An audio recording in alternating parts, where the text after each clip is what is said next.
Hi, I'm John Spinarelli, and you're watching this week's News You Can Use Video Digest.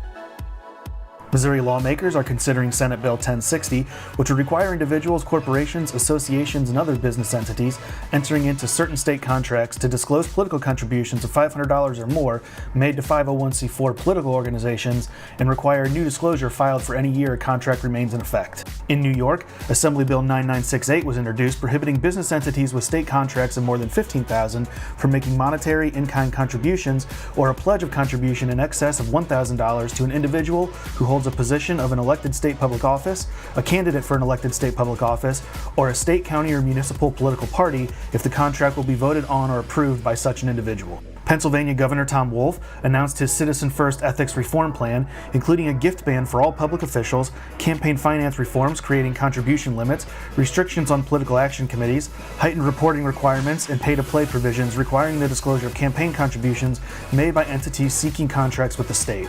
In Sessions and Elections news, the second session of the 91st Arkansas General Assembly adjourned on March 15th. Governor Asa Hutchinson announced plans to reduce cabinet-level agencies in state government by 50%. The Florida legislature adjourned on March 11th after extending its annual session for several days to pass a state budget. Lawmakers approved an $88.7 billion budget, with $21 billion allocated for public schools.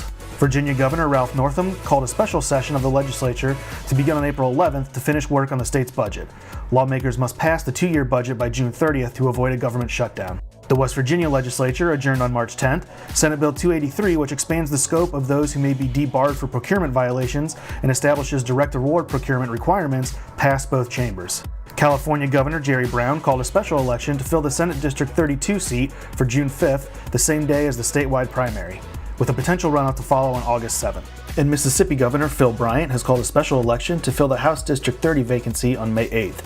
If no candidate receives a majority of the vote, a runoff election will be held on May 29th. That's all the news we have for this week. Be sure to visit our blog, lobbycomply.com, for all of your government relations news. And don't forget to follow us on Twitter, Facebook, and LinkedIn. I'm John Spinarelli, and from all of us here at State and Federal Communications, we'll see you next week.